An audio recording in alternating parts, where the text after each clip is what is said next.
I grew up in a church-going family with a very strong social and community emphasis, which was very positive for me.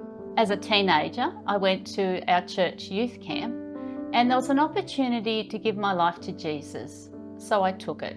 I went forward.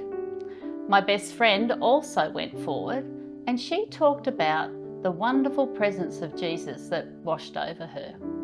Meanwhile, I felt nothing and I wondered, why didn't Jesus touch me like that? Internal doubts have plagued me for years, just wondering whether I was truly saved and that whether I was accepted by God.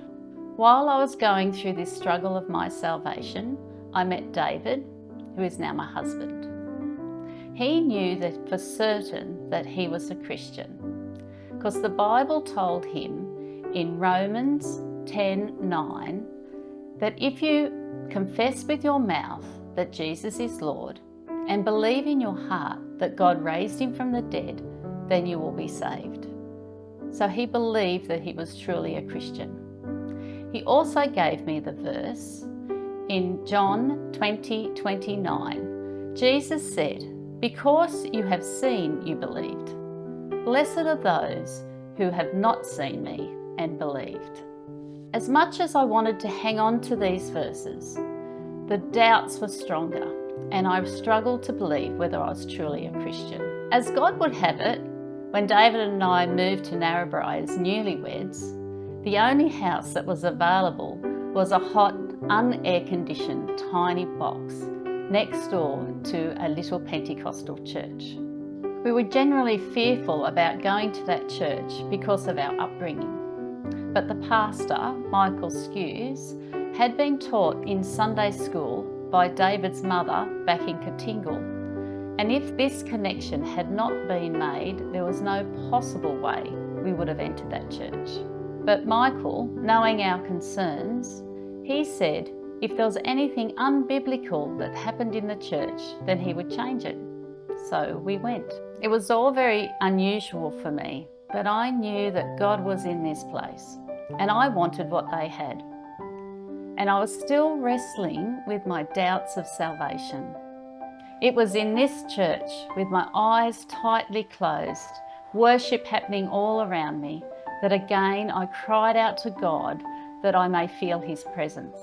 And then he answered my prayers. All my doubts were gone. While I know that this was not a moment of salvation for me, God was gracious in allowing me to feel his presence. Now knowing that I am a child of God and that I can hear his voice is so special to me that it brings me peace and joy. For me to stand in the presence of God and to worship him is the most beautiful place to be. Being married and raising 2 children and serving in a church has been wonderful.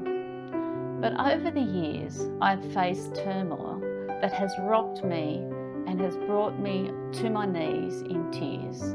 But because I have the knowledge of who I am in God, this does not shake the foundation of my belief that I am a Christian and that I belong to God. I can be concerned and get down on my knees and pray, but I have no fear or doubt that God has got the situation. He will lead me and give me whatever I need to walk through it. The song by Jen Johnson, "The Goodness of God," I feel was written for my life story.